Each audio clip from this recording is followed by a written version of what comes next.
Hello and welcome to another episode of Beyond the Black Rims. I'm MarzGurl. I'm JoshKnightTheFirst. And thanks for coming back to us for yet another episode. We've been doing this relatively regularly for the last couple of weeks, and it seems like we're pretty on top of it, actually. And this will count as official episode 3, and again, we're glad to have you guys with us tonight.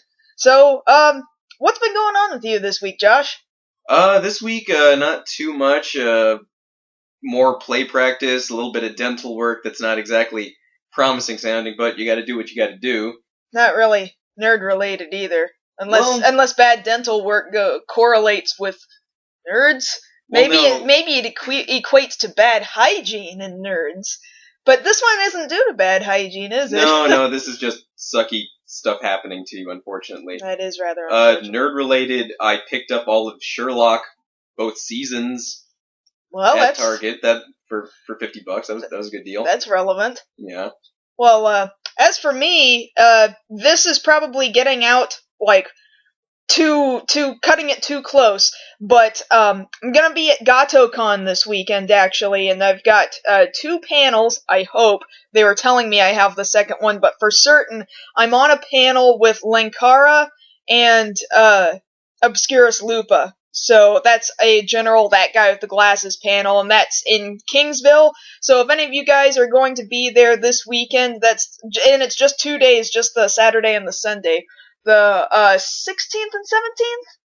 Yes. If today's the 14th when we're recording this. Right. And tomorrow's the 15th, which is not a Friday that this con takes place on. Well, you know what tomorrow is? Friday. Happy half off Valentine's Candy Day. Oh, you're right. Man, thank God for Valentine's Day, because the following day means 50% off candy. And in some cases, 75% off candy. Yeah, but that's for things like, sweethearts. Well, that, and I didn't even realize this existed until this year. Valentine's cream corn. I'm not cream corn, candy corn. Oh my God, why? I don't even know. Why does that exist? I don't know, but it does, and oddly enough, people have bought it. Well, I've seen them do it, and it scares me. Don't they make all different kinds of candy corn nowadays? Yeah, but on the average, I like to pretend that candy corn just doesn't exist. What can it possibly taste like? It can taste like Halloween candy corn, but just red. So it just looks pink and red, yeah. But doesn't make any difference. No, I would think not. Okay, well, you know what? Forget it. Let's talk about something else. Something other than candy corn. Let's talk about today's topics. So starting off, before we get into today's topics, I will go ahead and tell you what I'm going to be talking about a little later on. NERF is about to release a line of NERF weapons specifically pointed at girls. So you might have an image in your head of what that looks like, but we'll talk more about what it actually ends up looking like here in a minute.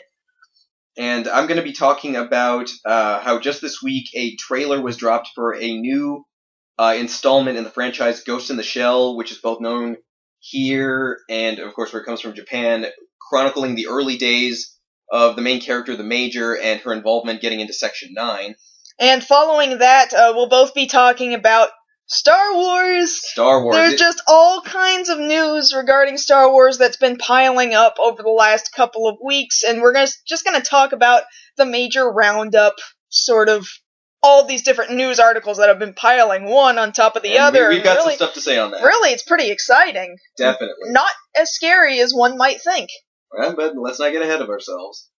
Well, you have something you wanted to talk about regarding last week's episode, right? Actually, yes. To follow up?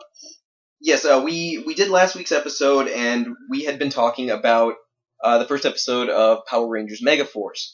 And I had made a few comments as to cutting them some slack on the grounds of, it's a kid's show. And there was a comment on the video from HP Dre, basically getting on my case, and I quote, "Just because a show is for kids doesn't give them an excuse to half-ass their product or for us to excuse flaws therein." And you know what? I congratulated him, and here on the air I will say thank you again for putting that comment out there. I guess I should have explained myself a little bit more when I was talking about it last time, but for starters, yes, I'm glad there are other people out there who care as much about the quality, not just in the production, but the writing and the acting of these shows. And yeah, I wish that more people were more vocal about it.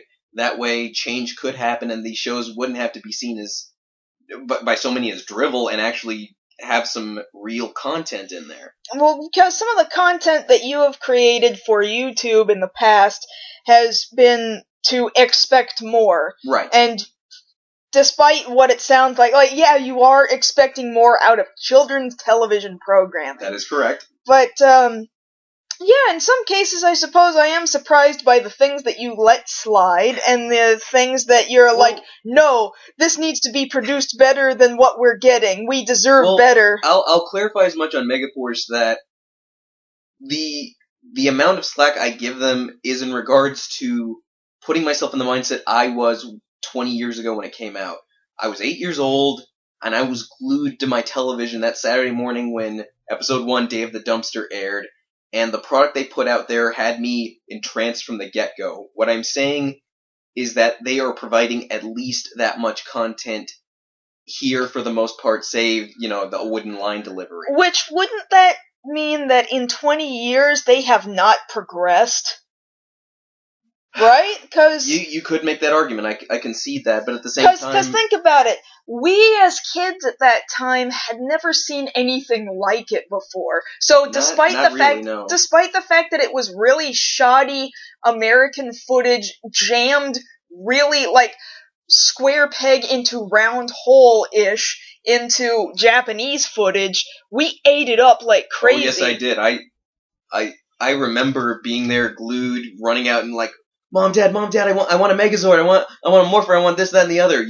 I was there, I bought all the toys, well, my parents bought all the toys, they took me to go see the live stadium tour that some people were fortunate enough to go to. Admittedly, I'm jealous about that, but I still got Nickelodeon Live on you. Okay, yeah, but I've got Power Rangers Live on you, and I knew then that it was suit actors and not the actual actors. It wasn't Jason David Frank, it wasn't David Yost out there, but when those suit actors came out on stage, my 9-year-old mind at the time, couldn't take it, and I lost my dang mind. I cannot emphasize that enough.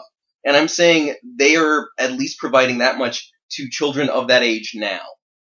Okay, so I will at least give them that much credit. I get that, but at the same time, I'm like, alright, it's been 20 years, guys, and you've switched hands back and forth a couple of times now.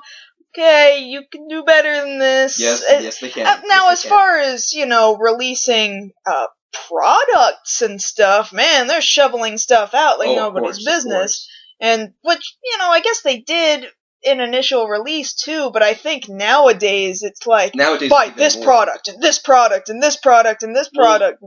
Even now with the current line, what they've done with one of the, soon to be out on the show, I should say, but it's in stores now.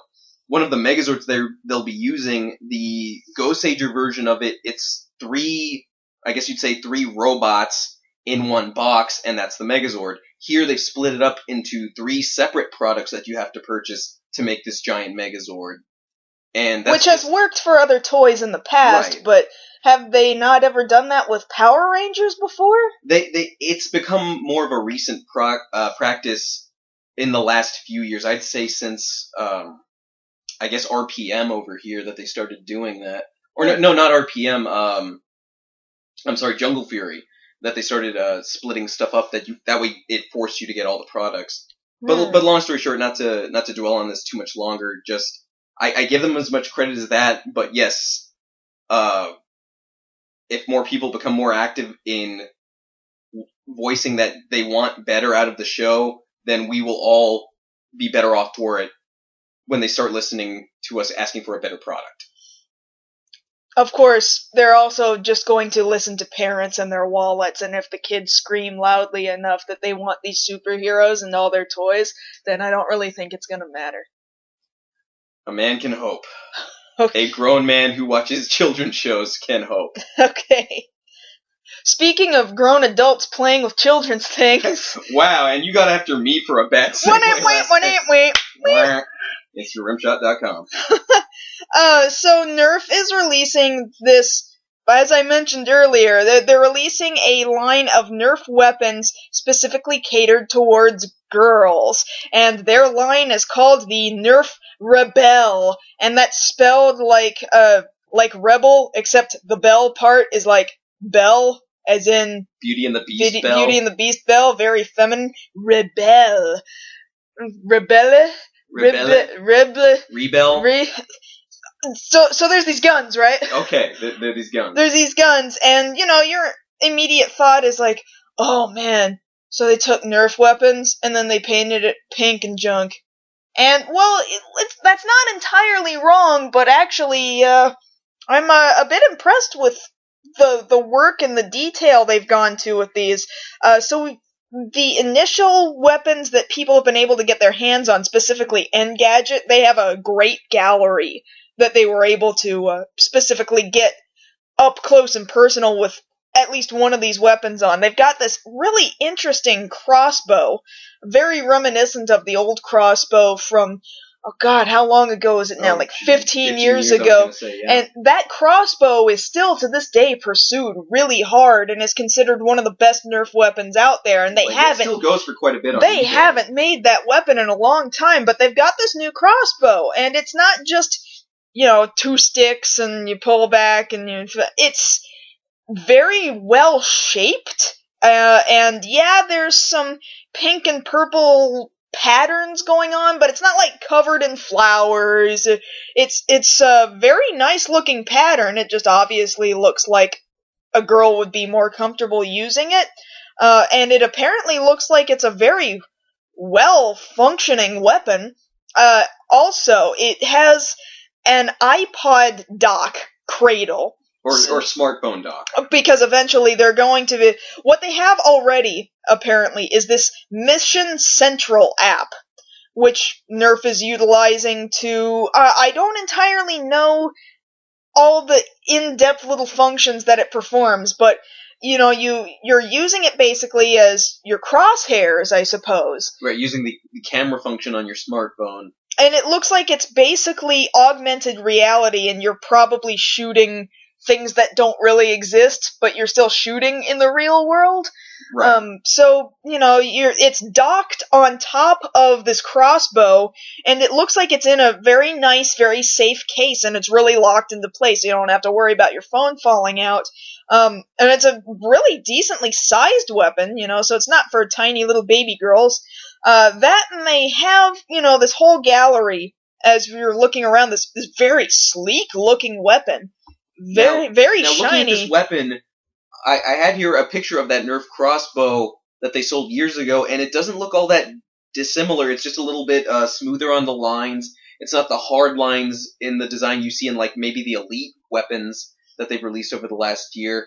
And yeah, it does look very alluring. I mean, granted, it's a white, pink, purple color scheme, but most people can get over that pretty quick. Yeah, and, there are lots of people are out there who mod Nerf weapons, right, even as far as a paint job is concerned. I did that myself for the Nerf war we just had. If you feel emasculated by holding a pink and purple and white weapon, then, God, just a paint job will just give you still a very hardcore-looking weapon. This weapon looks like very sturdy. I would. It's still a very intimidating-looking weapon. I want one. And I'm usually of that mindset of, oh, so it's girly, so you specifically catered toward the girls so that it looks dainty and all this stuff, and all I want is an equivalent product. That's all I want. And I'm pleased with it. I want one real bad. And there's shots of this Rebelle app. It's got all kinds of little anime-looking girls up in the corner, and yet they look modern and like they still very much want to be holding these guns. Now, the major difference I see between the original crossbow and this crossbow is that the original shot one of those long arrow darts, whereas this seems to be a 6-shooter. Yeah, this does look like it has a rotating barrel and it shoots regular darts. Uh-huh. So, yeah, that's different. Also, I'm seeing in pictures, and these are not weapons that Engadget was able to hold with their own two hands, but there is a girl with a bow, not a crossbow, but like a bow, similar to a big bad bow, and it's also very sleek, very much like this crossbow. I don't really see a need for... I think that one does, in fact, shoot the large darts. Now, see, at that point, I don't see what the purpose of that particular bow was, because the Nerf crossbow that we've had for the better part of 15 years, they haven't really changed the design much. Not terribly, no. Why did we need one that looks softer when anybody can use this one? Well, I don't know, I like the design. Well, there's been a purple one, there's been a red? I believe there was at one point. That doesn't bother me too much. I actually rather like the smooth, sleek design. The color scheme is the part that makes it look especially girly. Oh, yellow and orange was the other one. And then... No, there was a red one. Oh, okay, I was right. And then they also show a girl holding more of a handgun sort of a weapon. Of course, this girl is also wearing, like, a clip-on blue streak of hair and about 70 different bracelets, but she's holding a handgun. A Nerf handgun. A Nerf handgun that also follows this very sleek design with stripings of purple and pink and white all over the place, and that looks like a very functional weapon. I mean, the only part of it that looks girly is this striped pattern, and again, it's not like birds and hearts and flowers. It doesn't look like it was designed by Lisa Frank. Yeah, I must admit, I'm impressed. And I mean, you know, you and I organized that Nerf war at MagFest these last 2 years, and then especially this year, there was a large hunk of that audience that participated that were girls, I'd were be willing female. to venture, like, I forgot we had a sign-in list, but a good chunk, at least, I want to say 30 to 40% of the people participating were female. Most of the people who were showing up in the early part, because I said show up like 30 minutes early if you want to help us set up, and right. A large hunk of them were girls who showed up first. Yes, that is true. And so it does show that there is a market for this sort of weapon. Absolutely. The only thing I'm wondering about is, you know, the Nerf Rebelle line, the font, and I know it's the nitpicky thing, the font is very Rock Band. It looks like no Guitar Hero. No Guitar Hero, you're right. It looks like Guitar Hero's logo very much, but you know, girls like to rock, you know. Oh, I'm sure. But that brings up another thing. I can't wait to see the commercials for this. We're girls, and we like Nerf weapons! It's Nerf or nothing, okay? Oh, I don't know about that. Yeah, I just hope they don't advertise it like that. It's Hasbro who does Nerf, right? I believe so. Okay, so they're not going to be putting Barbie in there with it, because that's Mattel. Oh, no, yeah, that's Mattel. Because now I'm sort of picturing in my head, like, now it's Nerf Shooter Barbie! Oh, no, now you're going over. Tiny little Nerf weapon accessories. Yeah, her little stick arms wouldn't be able to hold that thing. Well, her little stick legs can barely hold her at all, so... Well, yeah, and then she'll, like, accidentally shoot Skipper, and, you know, she'll have to switch to another one of her aliases. And then, you know, Ken, well, he's calling off the marriage, obviously. So. That's a whole other argument there. I don't even want to get into that. I think I'm done. I'm sorry. We'll see.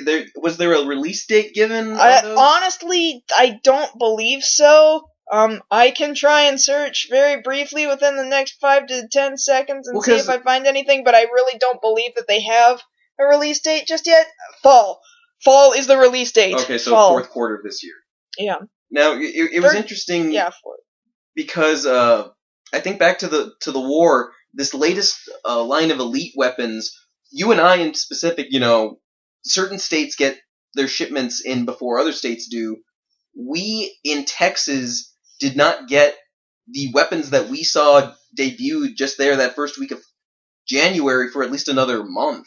That's true. We only just recently started seeing what is this new line? The elite. The elites. The line of elites. Yeah, they're brand new, and we hadn't seen them until MagFest, and after MagFest, we still hadn't seen them for several weeks. For several weeks, yeah.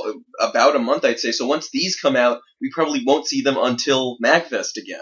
Man, I kind of want it. I want it now. Well, if you really want it bad enough, some people will get a hold of an advanced one, and then sell it for 4 times as much on eBay. Well, I don't want it that bad. You sure? I mean, if a Nerf weapon just falls into my lap, I will take it. Okay. But no, I will not spend 4 times the amount of what it's worth. No. The other thing I'm thinking about is, okay, so it's you bring up the concept of equivalent weapon. Not something that is very dainty, but something that could pack as much punch as, say, a retaliator or something of that nature. And yes, bows are very, I guess you'd say, commonplace to give to a girl. I'm saying, will they come up with an equivalent version down the road of, like, the Vulcan, the giant 60 dart shooter, but for a girl? Or will they say girls can't carry something that heavy? Well, then design something that carries a little bit less, but still works. I mean, because if we're talking equivalency, they need to be able to shoot as many darts as that one that is, quote-unquote, designed for a boy. See, my only problem is, like, there can't just be a gender-neutral gun? Like, were they not gender-neutral before? I think they just thought that the product of a gun was boys' territory up until this point. I didn't think anybody discriminated. I didn't think so either. So, in which case, don't you think now they need the guns for the boys? As in, like, they've got, like, blood dripping off of it, and flaming skulls, and, there's basketballs for some reason on it. Well, no, we need a giant Nerf Stampede that's at least 20% bigger, and it needs to have a foam melee chainsaw on the front of it. So that, there can be, But then there's gotta be the girl version of that one. A pretty pink chainsaw? And a battle axe that's chopping away at the front of the barrel, and... Yeah, they would need to have that, because we're trying to be fair. So we can't just call these Nerf weapons just Nerf weapons for any child. They have to be color specific. Well, now, it's pretty much, it used to be it's Nerf or nothing. Now you have to specify it's Nerf girl, Nerf boy, or nothing. We do? Why do we have to do that? Well, they started it by deciding to put out this line. Oh, forget it. Alright, fine. Well, in terms of stuff that is being brought up that is a couple of years old... Okay, now you're stretching. Yeah, now you're stretching. Like I said earlier, just this week, a trailer premiered for the new Ghost in the Shell movie, Ghost in the Shell Arise. It's the first movie that they're doing since they did the spin-off movie from Ghost in the Shell second gig, Solid State Society. For this movie, it is going back to the early days of when Motoko Kusanagi, otherwise known as the Major, was first recruited by Section 9, and a couple of pictures have come up online, and we see younger versions of the entire cast there, and I, for one, being a fan of the franchise, am happy to see this. It's nice to know that they're deciding to reboot the franchise after just a few years, and there's even been talk of a live-action movie, but I think from this aspect of a younger Major, younger Bato, younger everybody, it'll be more applicable to a wider audience. What makes you say this is a reboot? Well, it's just they're starting from scratch.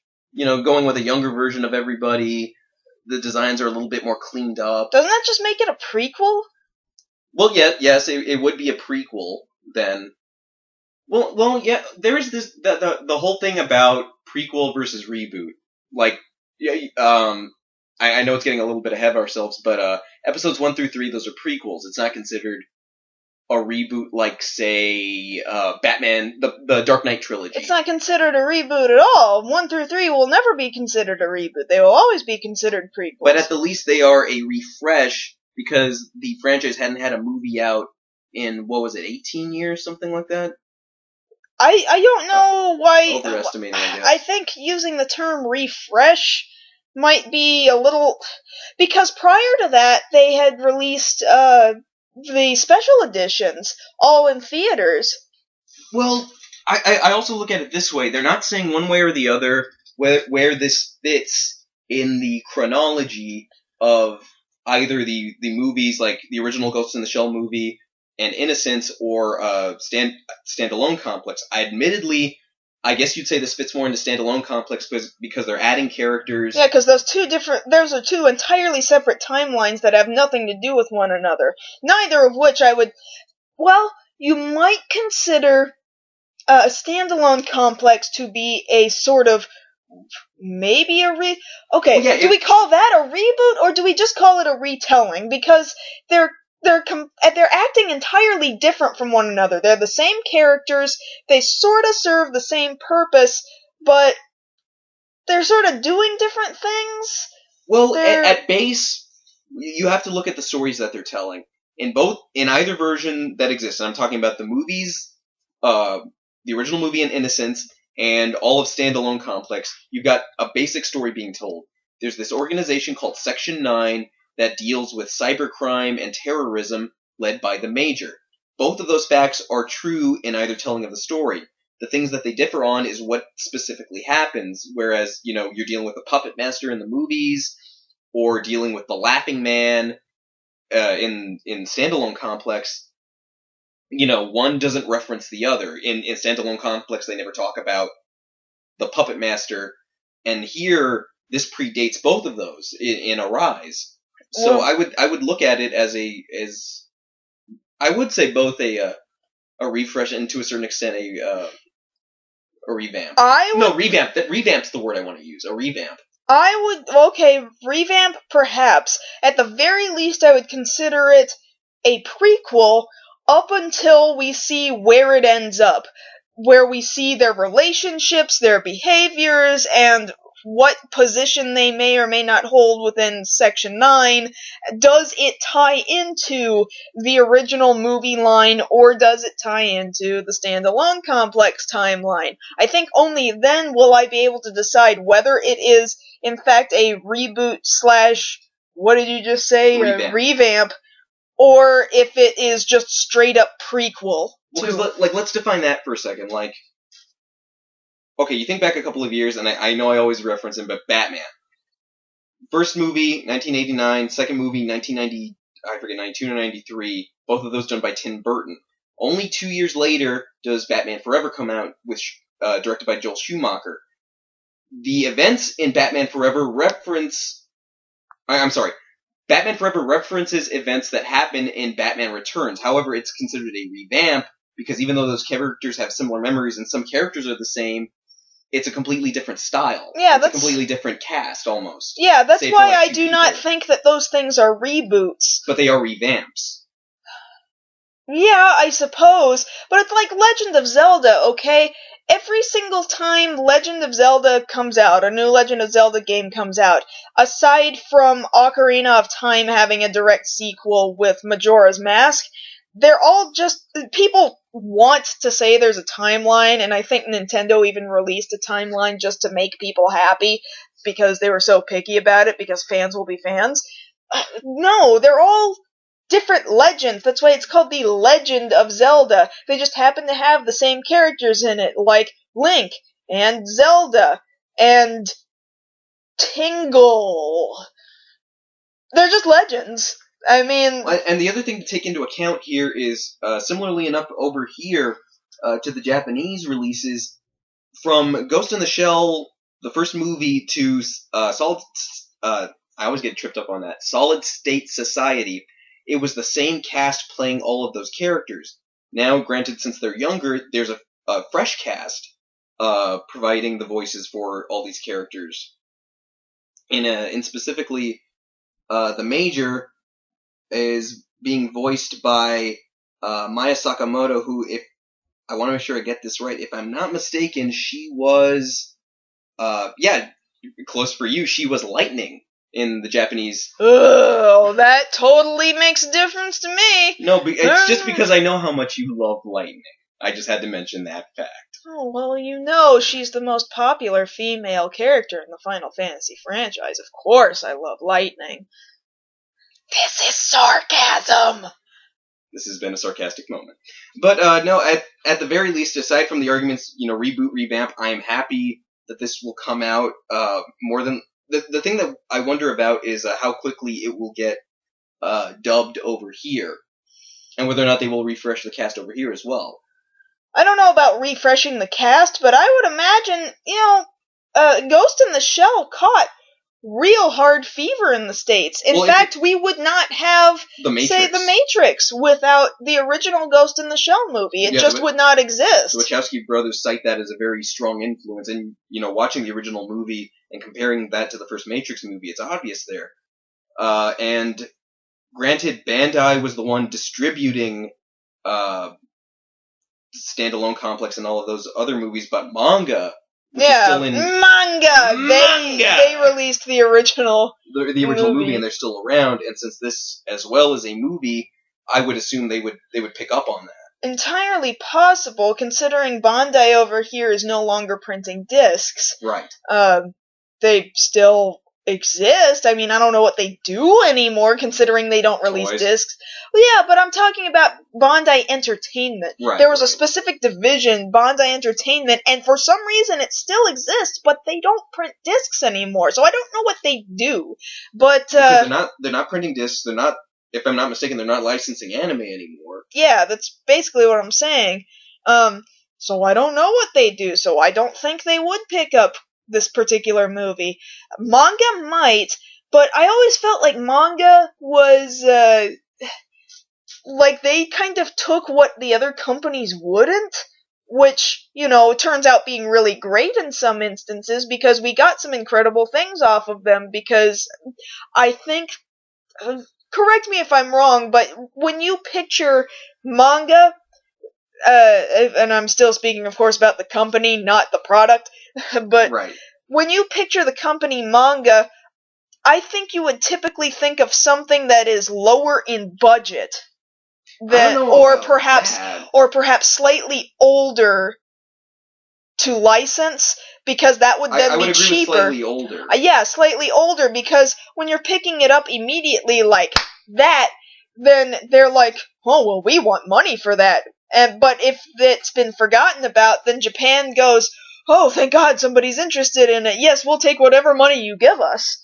And that's kind of the picture I have in my head of manga.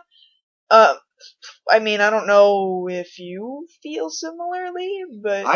I wouldn't say as much on that. I mean, they've done quite a bit over the years. I mean, granted, there were some not-so-shining moments, like, I remember specifically problems with, I don't know if you remember Blood the Last Vampire. Yeah! How, at certain points, in the disc, it would switch over between the English dialogue to the Japanese dialogue, and then switch back. I don't remember that specifically, but... But, as far as a dub goes, specifically I think it was Bang Zoom handling, the dub for Standalone Complex. So I would assume they would... Was it? Well, I know Bang Zoom, had the rights to the dub for the first movie, right? Right. After all, Conan O'Brien went to Bang Zoom and they used overdubbed it from Ghost in the Shell. Yeah, the first original movie. So I would suspect that they would be more than happy to pick it up. I mean, I would assume that Bang Zoom would be happy to do the dub. Bang Zoom has nothing to do with printing discs. Well, right. They're just hired and licensed. Would be happy to put it out there. If they have the finances to do it, yeah, and realize we're living in a post-burst era as far as anime is concerned. Yeah, but at least they've got that core, they've got the name to hang on to, Ghost in the Shell. That name still carries some weight. That's true, and there's still people running around yelling about how cool Touchcomas are! Touchcomas are cool. Touchcomas are so cool and so cute, and they have this cute, adorable voice! I want a Touchcoma. I've always wanted to add a Touchcoma. You want a Touchcoma? A Tachikoma. You want to touch a coma? No, I want a Tachikoma figure. Tachikoma? For my collection.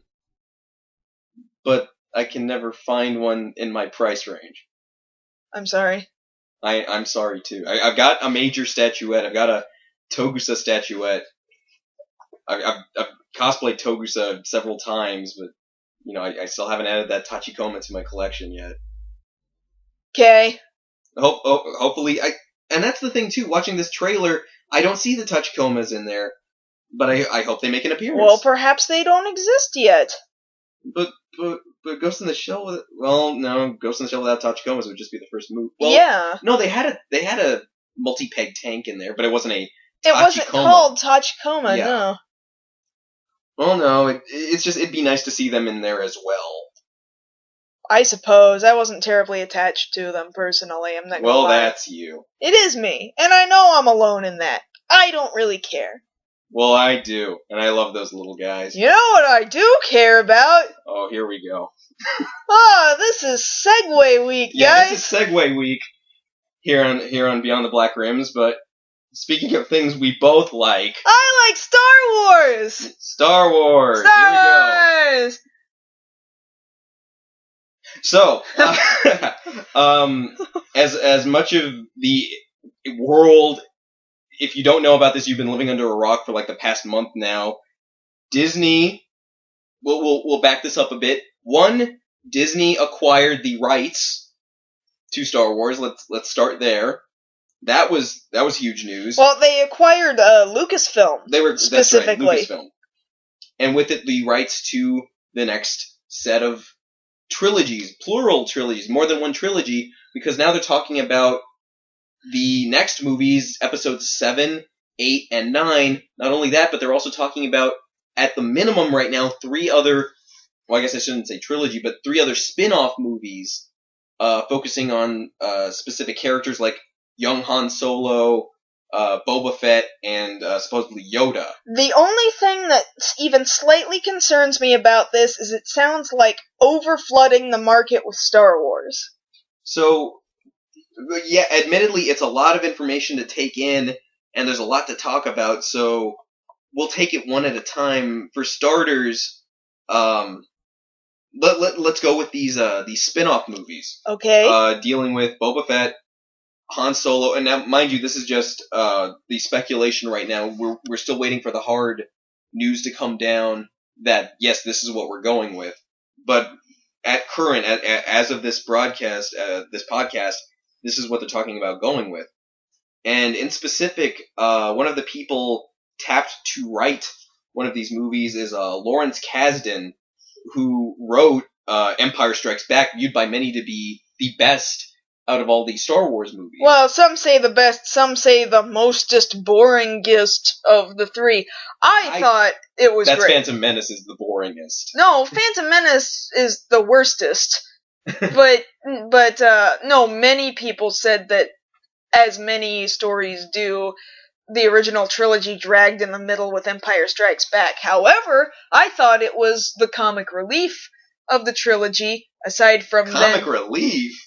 I say that because of C-3PO throughout the whole dang movie. Because it's like, oh, I'm so nutty and I'm getting into so much trouble. Oh no, I'm in lots of different pieces going down this conveyor belt on Cloud City. And oh no, now the Wookiee's dragging me across. Now my robot best friend is dragging me across the ground. And this Wookiee is carrying me in a backpack while I scream at things. And hardly the comic relief is the first thing that you think of when you think of Empire Strikes Back. You think of, training on Dagobah. You think of the assault on Hoth. I think of Han and Leia making out. Yeah, Han and Leia making out. You think about, I don't know, Luke, I am your father. Some hard stuff for people to deal with. Admittedly, the comic relief, for the most part, would come in Return of the Jedi, with Ewoks somehow defeating an army of stormtroopers with sticks. Brutally, if you think about it. Those Ewoks, man. I mean, suddenly they're like honey badgers. Ewoks are like the honey badgers of the Star Wars universe. Man, has no one ever come to that conclusion before now? I'm sure if they haven't already, there's a picture on Tumblr for that. And if there isn't, there will be by the end of the week.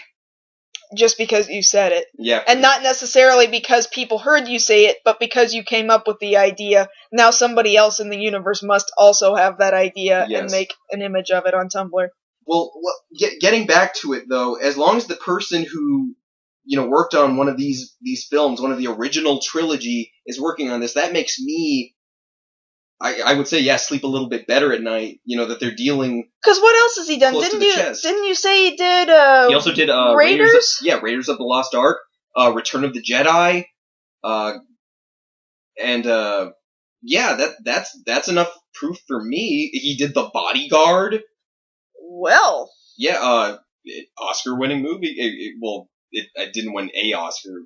I mean, best picture, but there was Oscar in there somewhere. Wyatt Earp, that working with Kevin Costner again. Maybe Kevin Costner would be in this. I have my doubts. I mean, this is a long time ago.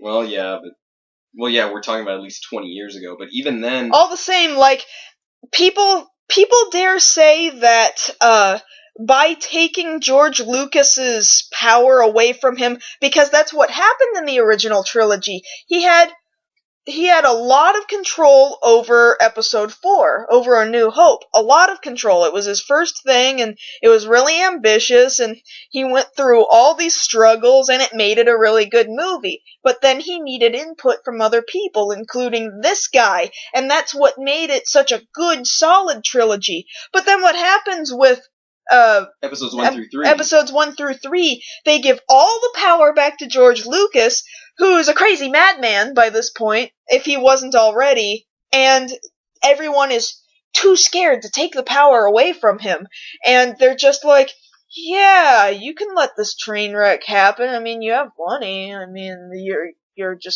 paying us. I guess we better agree with you. But now that George Lucas has been like, you know what? I'm gonna bow out now. Like, man, this is a great idea. We should have this guy back on these projects. This is awesome. Well, the thing about that I'm seeing in most of the news coverage, whenever anybody else who is spouting any involvement with this, one of the first things they ask the person, an interviewer asking a person working on this, is that how much influence does George Lucas have on these new projects? That is the first question they get asked, and they always have to say, no, he's an advisor. He's letting us do our own thing. It's like nobody wants to believe that he gave up that power. Which, it's so funny because, like, let's say Jurassic Park, okay, because we're going to get another Jurassic Park movie. Yes. If Jurassic Park did not have involvement from Steven Spielberg, like, that would be really weird, right? Right. That would just be totally weird if he wasn't directing it.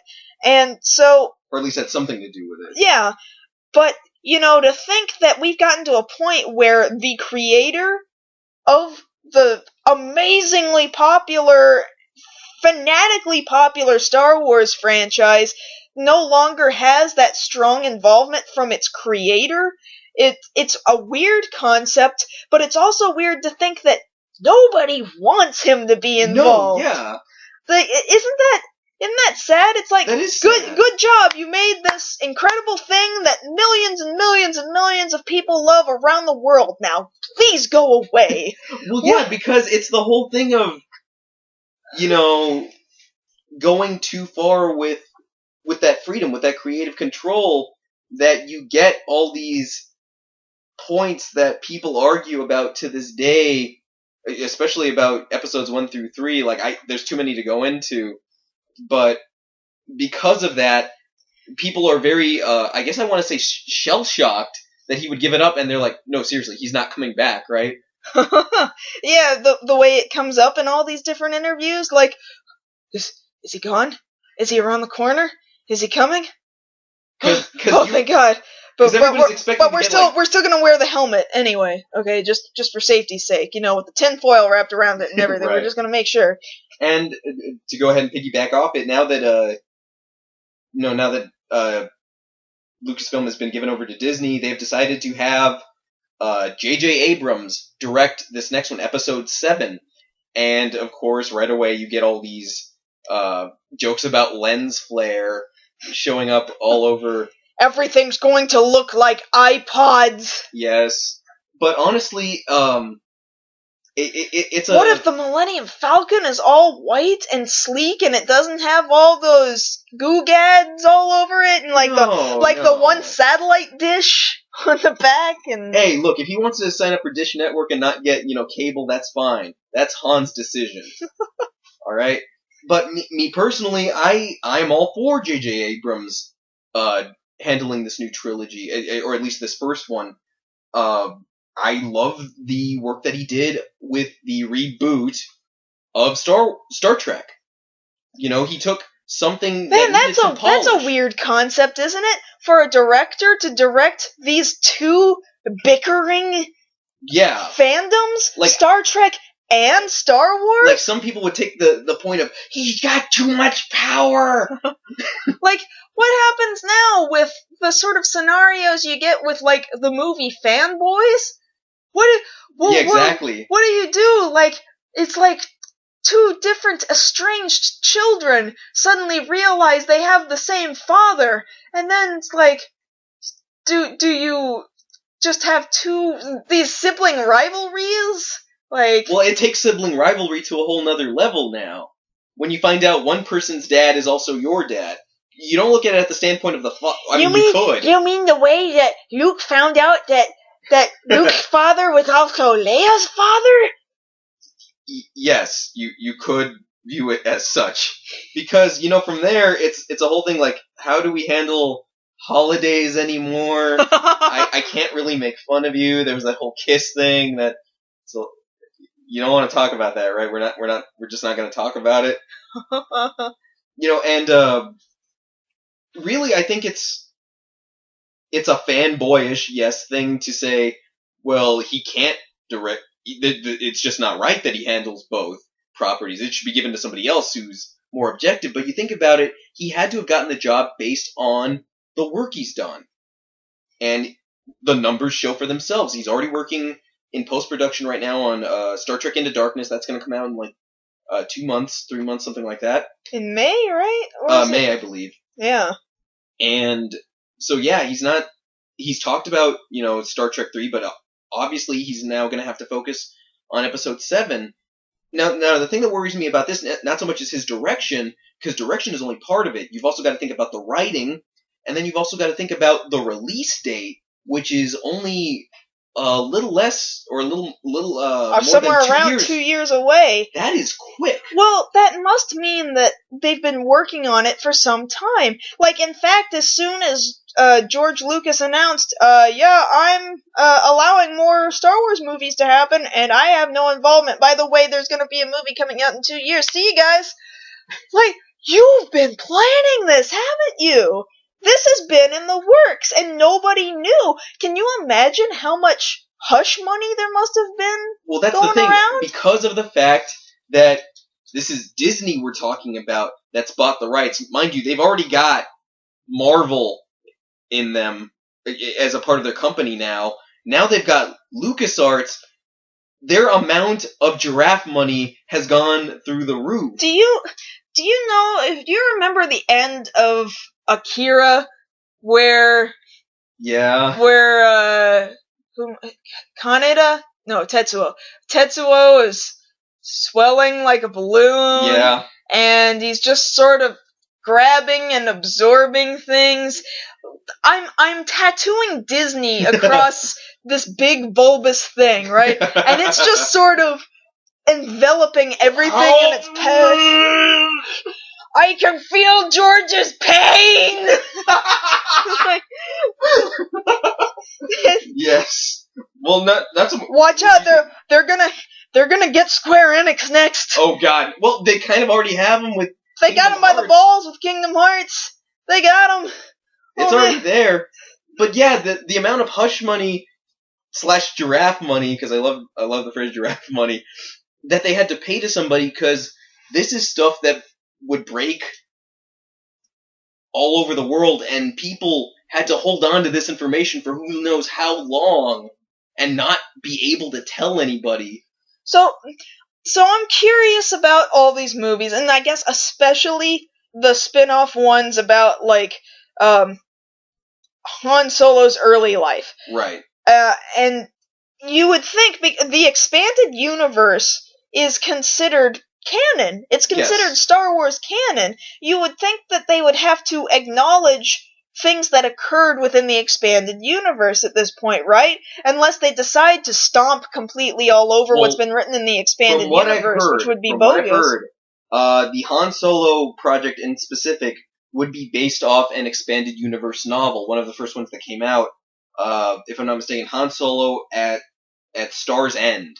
That's what they're basing it off. Which makes me incredibly curious and makes me really want to read said novel, because I've only read so much of the expanded universe. But I'd be really interested in reading that, and then seeing what information we get that filters in over time, and then eventually this movie that spawns from it, to see exactly how it matches up.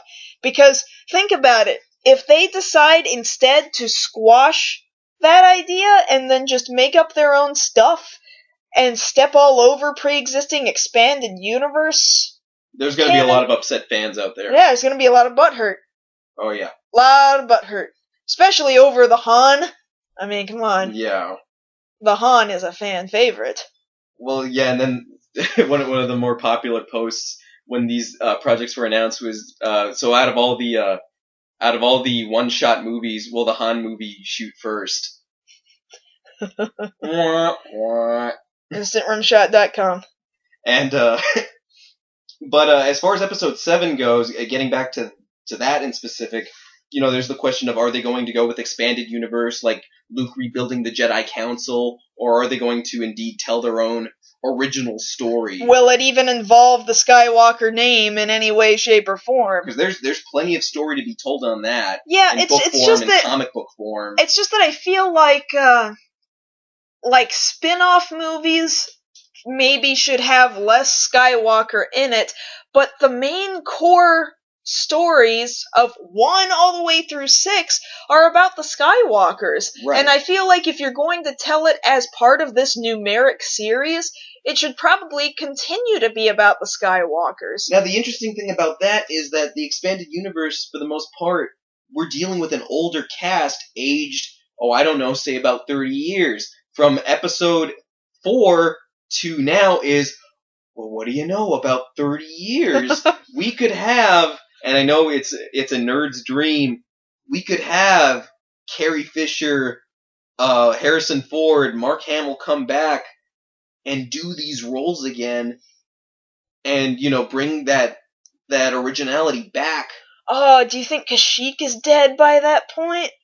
Man, I don't know the timeline well enough. I think it happens only a few years after the end of episode 6, but then Chewie gets crushed by a moon. No, we don't want to talk about that. We don't want to talk about that right now.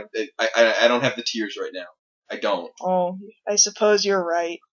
We were just walking through Target and I saw that adorable Chewie. I don't want to have to think about that. I really want that adorable Chewie. They sell this little adorable, what is it, like a ball plush? Well, no, not that one. The slightly bigger one with the big head. Yeah. The big head, he looks very, I suppose, chibi, super deformed in style, but he's, the size of a teddy bear. Yeah. And, just standard clutch him in your arms sort of size. And he's got big old round eyes, and he's so fuzzy and cute, and he makes the cute Chewy noises. Because sometimes he makes cute noises. I mean, just sometimes. Other times he makes really weird, disgusting noises, but he made the cute noises. There was a Darth Vader that was modeled very similarly, but he wasn't cute like Chewie was.